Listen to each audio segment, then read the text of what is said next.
वाहिगुरु जी का खालसा श्री वाहिगुरु जी की फतेह।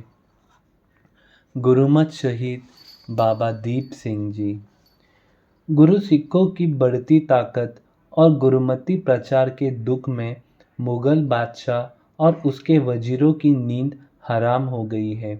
वजीरों, नवाबों और सेनापतियों की सभा में सलाह की गई कि अगर सिख कौम की बढ़ती हुई ताकत और सिख धर्म की प्रगति को न रोका गया तो इसका इस्लाम धर्म को बहुत खतरा है।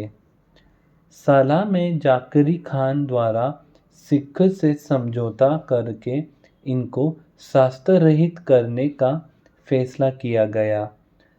समझौते में खालसे को जंग न करने और शांति जीवन गुजारने की सलाह से कपूर सिंह को नवाब की उपाधि देकर निवाजा गया। इस समझौते में बाबा दीप सिंह जी बहुत प्रसन्न हैं, इसलिए चूंकि सिख अमन चैन से रह सकेंगे, गुरुमति प्रचार कर सकेंगे और अपने गुरुधामों की सेवा संभाल कर सकेंगे। इस समय में बाबा दीप सिंह जी ने गुरु ग्रंथ साहिब की बीड़े तैयार करके अन्य तख्तों में प्रकाश के लिए भेजी। गुरु सिख सुंदर लिखाई वाले विधानों से पोथियाँ और गुटके लिखवाकर हर सिख घर तक पहुँचाने का उद्यम किया हुआ है। गुरुमति प्रचार में हर तख्त पर सिमरन, कथा कीर्तन और दाढ़ी वारों के साथ सिख संगत को गुरुबानी हिदायत में रहकर जीवन गुजारने की शिक्षा दी गई। हर गुरु रूप पर बेहिसाब सिख संगत तीर्थों पर एकत्र होती है और अमृत पान करके गुरु की लाडली फौज में भर्ती होती है। अमृतसर अकाल तख्त पर हर वर्ष वैसाखी पर शरबत खालसा बुलाया जाता है और सिख जगत की चढ़ती कला वाले कीमती फैसले किए जाते हैं। इस माहौल में खालसा राज के निर्माण के लिए शास्त्रधारी गुरु सिखों को 5 जत्थेदार के रूप में बांटा गया।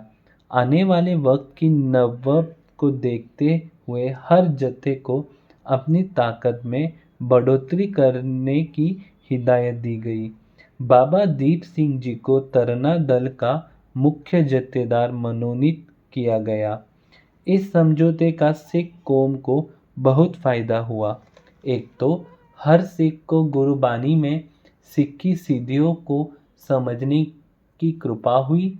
दूसरा, सिख कौम को अपनी बिखरी हुई ताकत को इकट्ठा करने का सौभाग्य प्राप्त हुआ। तीसरा, आने वाले समय के हालत को समझकर हर सिख घर ने जंग के समय शस्त्र और खुराक का इंतजार किया। अहिरत खास इलाकों में छोटी छोटी सिख पंचायतें लगनी शुरू हो गई। इन इलाके में लोगों ने न्याय और शांतमय माहौल में जीवन गुजारना शुरू किया। चारों तरफ सिख नियमों की उस्तत हो रही है, जय जयकार हो रही है। अगर कोई मुगल अधिकारी विरोध करता है तो सिख सेना द्वारा कुचला दिया जाता है। सिख जत्थेदारों ने अच्छी जमीनों से मामला स्वयं वसूलना शुरू कर दिया। मुगल सूबेदार जकरिया खान को सिखों के साथ समझौता करने के बाद मुगल राज की गिरती साख ने चिंता में डाला हुआ है। सरकारी अधिकारियों की शिकायतें पर जकीर खान ने क्रोध में आकर सिखों की जमीन जायदाद जब्त करके सख्त कार्रवाई शुरू कर दी है। मुगल सभा में अंतिम फैसला हुआ कि सिखों के अंत के बिना मुगल राज कायम रखना असंभव है। अमृतसर साहिब जाने वाले सारे रास्ते को मुगल सेना ने बंद कर दिया है। सिखों को शरण देने वाले को सख्त सजा दी जा रही है। सारे इलाकों में मुगल सेना द्वारा सिखों को कत्लेआम शुरू कर दिया गया। अमृतसर दरबार साहिब पर मुगल सेना ने कब्जा कर लिया है। इस समय में भाई मनी सिंह जी को शहीदी कर दी गई। सारा इलाका मुगल और सिख फौज की छावनी में दबा गया। इन जंगों में स्वयं को शूरवीर समझने वाले मुगल फौजदार सिख द्वारा मारे गए। सिख फौज की बेहिसाब शहीदियों ने मुगल राज की जड़ें कमज़ोर कर दी है। छोटी सी गिनती में अकाल पुरख की फौज का बहुगिनती काल सेना में ऐसा खौफ छाया कि सैकड़ों मुगल सिपाही एक सिख सिपाही से लड़ने से घबरा रहे हैं।